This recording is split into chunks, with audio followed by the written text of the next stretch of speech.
Bertempat di Aula RSUD Kota Subulu Salam, Forkopimda Kota Subulu Salam mengikuti Rakor Forkopimda se-Aceh bersama Panglima TNI Marsikal TNI Hadi Cahyanto dan Kapolri Jenderal Polisi Dr. Andus Listio Sigit Prabowo MSI secara virtual, Selasa, tanggal 2 November tahun 2021. Forkopimda Kota Subulu Salam yang ikut rakor tersebut yakni Wali Kota Subulu Salam Haji Afan Alfian, Wakil Wali Kota Subulu Salam Salmaza, Kapolres Subulu Salam AKBP Kori Wicaksono, dan Dim 0118 Subulu Salam diwakili Kasdim Mayor Infantri Samsul, Kejari Subulu Salam diwakili Kasih Barang Bukti Abdi Fikri SHMH.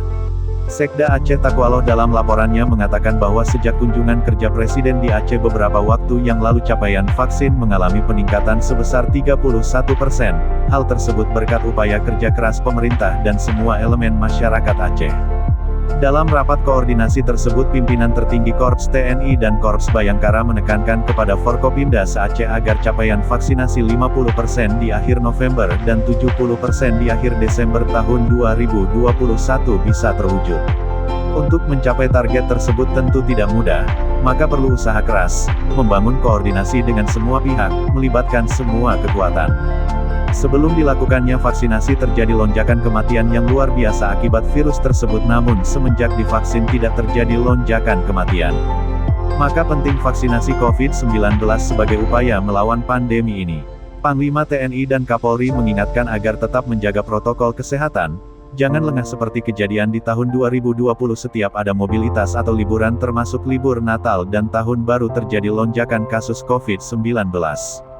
Untuk itu keduanya mengajak semua pihak untuk menjaga protokol kesehatan, menerapkan perilaku 3M, menggunakan masker, mencuci tangan, dan menjaga jarak, dan menjaga 3T testing, tracing, dan treatment.